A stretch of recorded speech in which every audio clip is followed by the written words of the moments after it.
Hello everyone and welcome to another video. Today is going to be a little special. I've taken up an offer from one of my viewers, Steph, that I should review his race that he had here with the Miatas at Road America. I decided to take him up on that, and sort of a light bulb moment. I was like, I should do a series where people just send me over replays and I cover them. I cover 10 specific incidents that I find and just put it out there for you guys to see and see what you think. I'm not only going to focus on the negative, I'm going to use positive and negative examples of what's happening in the race, what I think about it, how it should be prevented, or sometimes how it cannot be prevented. I hope you guys enjoyed. If you do, please leave a like, subscribe, and hop over to my Twitch channel for some more iRacing shenanigans. Let's go. Alright, so we're gonna start right at the beginning. T1 on Road America, heavy braking zone. Red car had a really good start. He's moving up the field, but he's showing no patience. 0 F's given. He already punted the guy in front, and he's gonna do it again. Now, two people could have prevented this situation from happening. First of all, obviously it's the fault of the red car. If I was adjudicating this race, that's what I would have said. But the other thing is, the blue car, the Voltec guy, he had this left lane all open for him, and the red car wasn't going to take the outside. He was going to stay right on him. He already told him, look, I'm gonna go for it. He already shunted him here, like right here. You can hear it.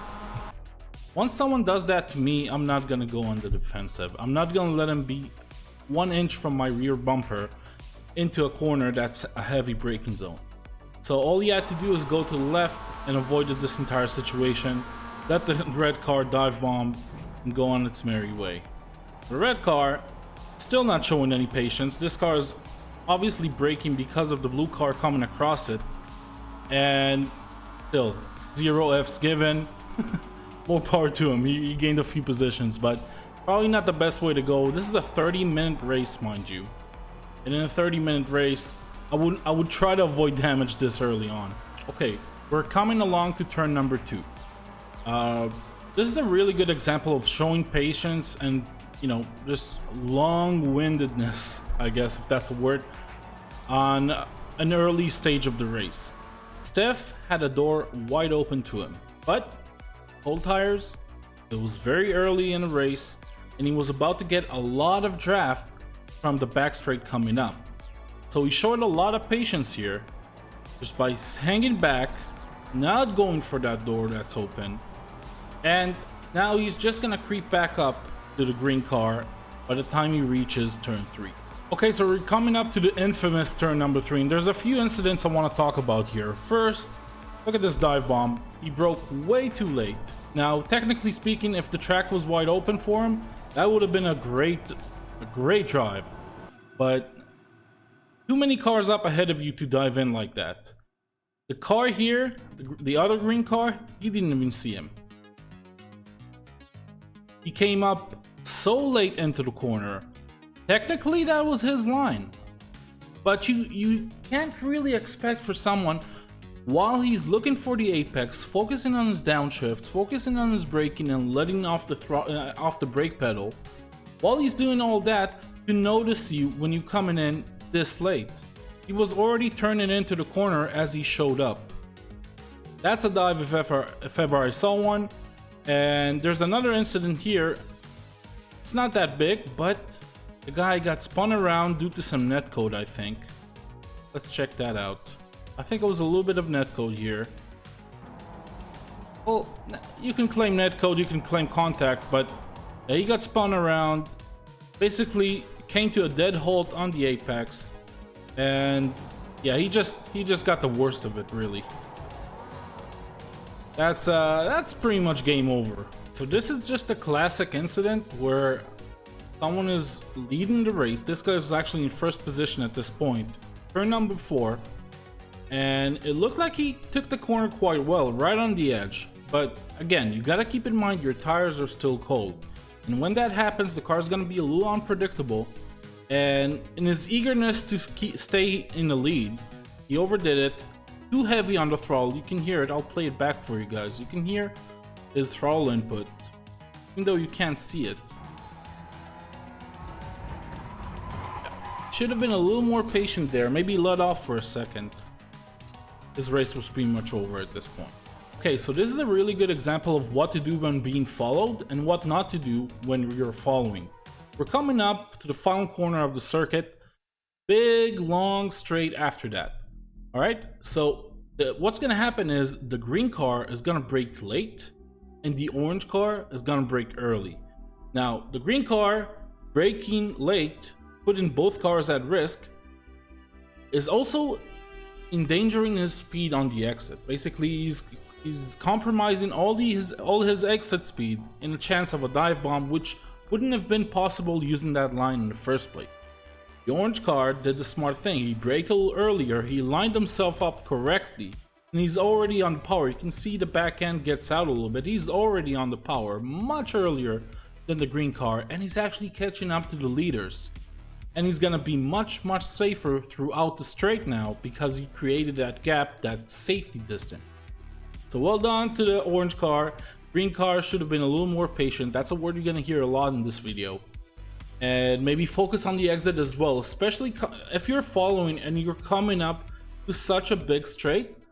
Back off, brake earlier. You're gonna gain it all back on the straight and then some. Okay, so turn number 3, lap 2.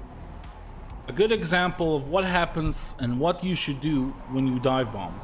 Alright, so he didn't want to dive bomb him. By all accounts, it looks like he was just a little later on the brakes, a little too late perhaps. And he took the outside, potentially damaging his own car, but in this case he didn't. But it's always better to damage yourself than yourself and another person. It's always good race etiquette when you do. And he actually saved his position and saved the car ahead. He's still safe and he's gonna be able to run his race. Same lap, same exact example, but completely different behavior. Missed his braking point by a long shot and went right into the car ahead of him. He had a lot of room to negotiate this mistake, really. See, maybe he couldn't have taken the outside here, it was too late for that. But he could have taken the inside and just slammed the brakes, tried to slow down the car as much as he could. Even if potentially he would have killed the yellow car ahead of him, but it would still put him at better odds of keeping it safe and keep his car damage free and not killing anyone else if he stayed on the inside here and just stayed on the brake. Now, obviously what he did here is a very common mistake that people do, is using the guy ahead of you as a brake marker. Instead of using the normal brake marker, which is around the 2.5 area, I reckon. I haven't driven the Miata here in a while, but it's around the 2.5 area. He waited for the guy ahead of him to brake, and he waited way too long as well. And then he started braking, because he wanted to make sure he's gonna go on the inside or maybe overtake him into the corner somehow. I don't know how he expected to overtake him or make a solid move braking this late, but again, very common example of people using other people as a braking marker. The driver ahead of you is not your braking marker. Your braking marker is somewhere on the track. It's not the car driving on the track. And if you always keep that in mind when you're racing, that's gonna help you a lot to survive and do better. So this is a really good example of how to overtake and how to be overtaken. There's two things that are crucial that happened here. One of which was the overtaking driver, the orange car. We're going to use them as a positive example a lot, apparently. He's taking the inside and he's staying there. He's broadcasting to the green car, look, I'm going to be here and I'm going to try to outbrake you into the corner. Now what the green car did, that was very positive and very refreshing to see, is he accepted it. He said, all right, you know what? I want to live to fight another day. I'm just gonna brake a little earlier and let it happen. Leave the door open, keep room and make room and allow you to overtake me. We both won't lose much time and I'll be able to make a move on you later on. Let's have some fun. Okay, so this guy's about to make a mistake that's very small and minute, but look at how it might affect other drivers on the track racing with him. So he goes a little too wide and he slides out and he goes back to the inside here. Now let's see how the drivers behind him got affected by it. Okay. Look at these guys. Gonna play it slowly. And he's taking a wide corner. Gonna slip out on the grass a little bit. Gonna go across the other yellow car. And the yellow car is gonna panic and swerve to the right without paying attention to the fact that he already has a car beside him at that point. So how can you prevent the situation from happening in the first place? First of all, you can't really. I mean, I know it's not a very useful tip to hear, but this is a classic racing incident. People had to think on their feet, they tried their best to avoid damage, and as that happens, they make other mistakes. So obviously in a perfect situation, as you know, hindsight's 2020, this car right here, he could have moved to the side a little bit, but still keep room for the Marlboro car to come on his right, because he had plenty of room. Look at that.